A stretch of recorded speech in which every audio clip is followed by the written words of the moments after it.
Halo sini Grip, balik lagi sama gue Rashid Hari yang kali ini bakal ngelakuin sesuatu yang udah cukup lama yang gue gak lakuin, yaitu nge-review series lokal. Gue lupa terakhir kali kapan gue nge-review series lokal, karena gue juga nggak rutin banget sih nonton series lokal. Gue tuh cuma nonton kalau antara nggak sengaja nemu, atau lagi ada yang rame banget, atau emang gue udah nungguin itu dari lama.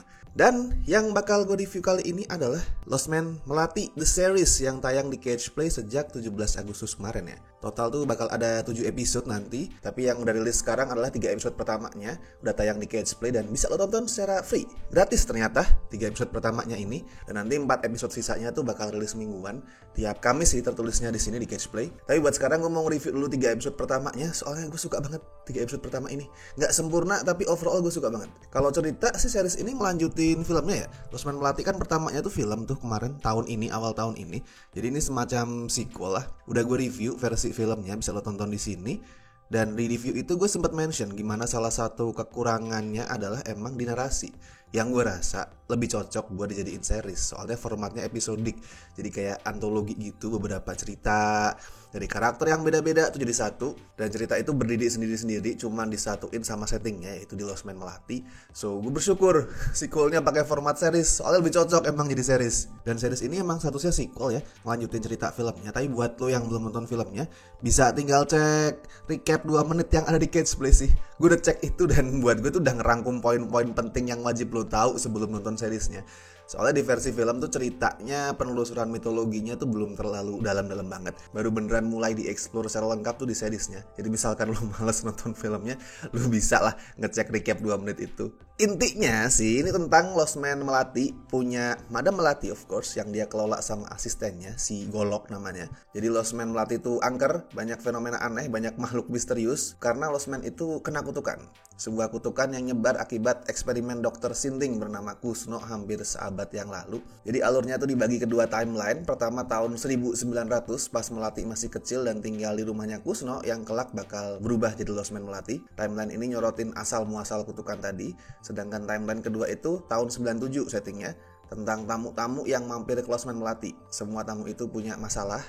Konon jiwa mereka tuh tersesat gitu dan harus menghadapi teror yang sebenarnya tuh berasal dari sisi gelap mereka sendiri, yang kemudian jadi nyata karena kutukan Lost Men Melati. Ya udah kayak gue mention di awal tadi ya, formatnya tuh antologi series ini, jadi tiap episode tuh beda-beda. Dan satu yang gue suka, karena ceritanya beda-beda, per episode tuh juga jadi bisa nampilin monster yang beda-beda juga. Pertama, itu bikin Lost Men Melati The Series tuh menjauh dari formula horor demitan klise lokal lainnya gitu. Jadi gak klise, unik. Elemen fantasinya tuh lumayan kental karena adanya monster-monster tadi. Filmnya udah punya kesan itu ya, udah nampilin kesan fantasi, monster-monster, tapi buat gue seriesnya ini lebih variatif. Lebih banyak monsternya, lebih beda-beda so far ya di 3 episode pertamanya. Dan kedua, monster tadi juga jadi semacam ajang unjuk gigi lah buat tim artistiknya. Ya ada polesan CGI dikit-dikit buat mempercantik, tapi mostly di proses menghidupkan monsternya itu pakai practical effect, dan itu keren. Asli, itu gue suka banget practical effect buat menghidupkan monster-monsternya. Dan itu udah langsung kelihatan sejak episode pertamanya, pas si karakternya Widiga Sidmore itu diserang sama versi monster di bapaknya yang kelihatan disturbing banget. Itu gue suka. Urusan serem atau enggak itu kan kembali ke masing-masing ya. Mungkin buat lo serem, buat gue enggak, atau sebaliknya buat gue serem, buat lo enggak. Itu relatif urusan seberapa mengerikan sebuah demit atau monster. Tapi kalau secara objektif ngelihat kualitas make upnya, kualitas efeknya tuh bagus banget. Dan selain efek buat ngidupin monsternya, keseluruhan artistik series ini emang cakep sih. Cakep keseluruhannya tuh. Setnya tuh estetik yang kemudian ditangkap pakai sinematografi yang gak asal rekam gitu kan. Kadang kerasa kayak gitu ya. Apalagi kalau di horor kita tuh. Horor tuh disukai banyak produser karena penontonnya bisa banyak tapi budgetnya murah. Jadi sering kali tuh kalau urusan sinematografi asal tangkep, asal gelap kadang-kadang. Tapi di sini nggak, sinematografinya benar-benar didesain supaya bisa memaksimalkan set yang udah estetik itu biar kelihatan makin mewah. Ya pokoknya urusan look, urusan estetika, gue tuh berani bilang kalau Lost Men Melati The Series ini salah satu yang paling oke di Indonesia, asli. Nah, tapi soal storytelling bagaimana? Ini, well, naskahnya belum terlalu sempurna sih gue lihat.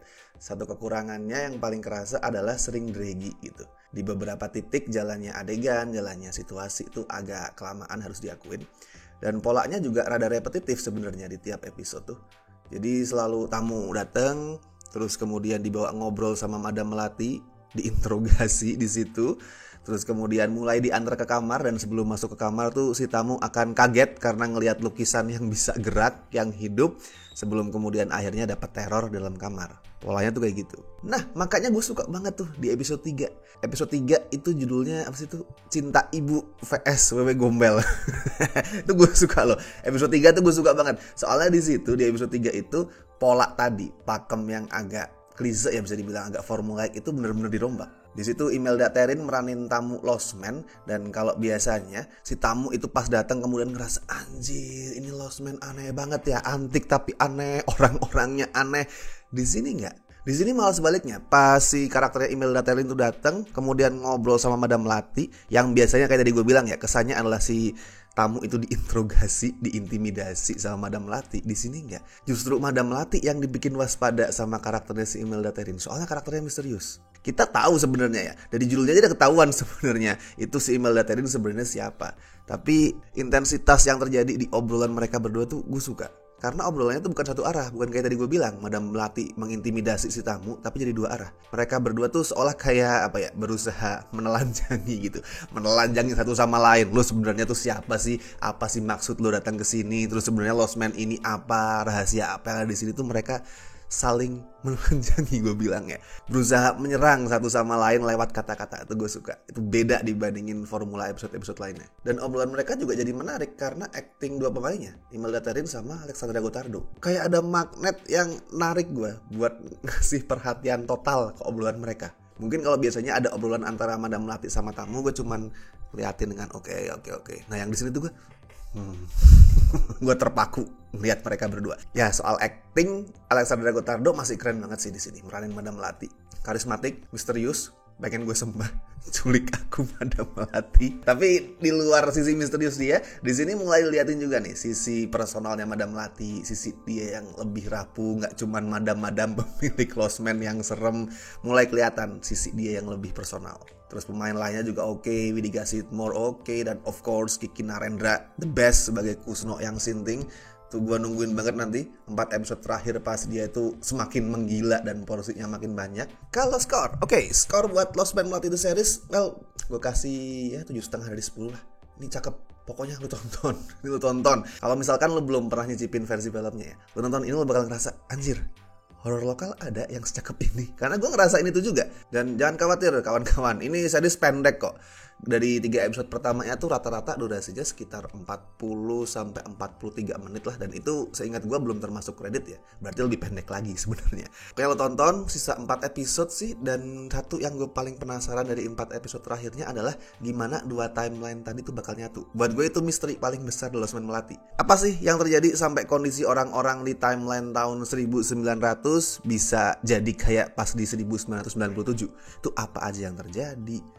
Konflik apa yang muncul? Itu misteri yang buat gue bikin seriesnya punya cerita yang lebih lengkap, lebih engaging daripada filmnya. Oke, tadi adalah review dari gue, tapi mungkin lu punya pendapat juga yang udah nonton 3 episode pertama Lost Man Melati The Series, bisa lu tuliskan di kolom komentar seperti biasa. Bebas, tidak perlu ditahan-tahan ya. Dan as always gue ingetin jangan lupa like video ini, subscribe Cinecrip, dan misalkan lo pengen ngebantu kami dengan kasih donasi seikhlasnya seperti biasa, bisa klik tombol jempol super thanks di bawah. Oke, so gue Rashid Hari, sampai ketemu di review-review series Indonesia berikutnya.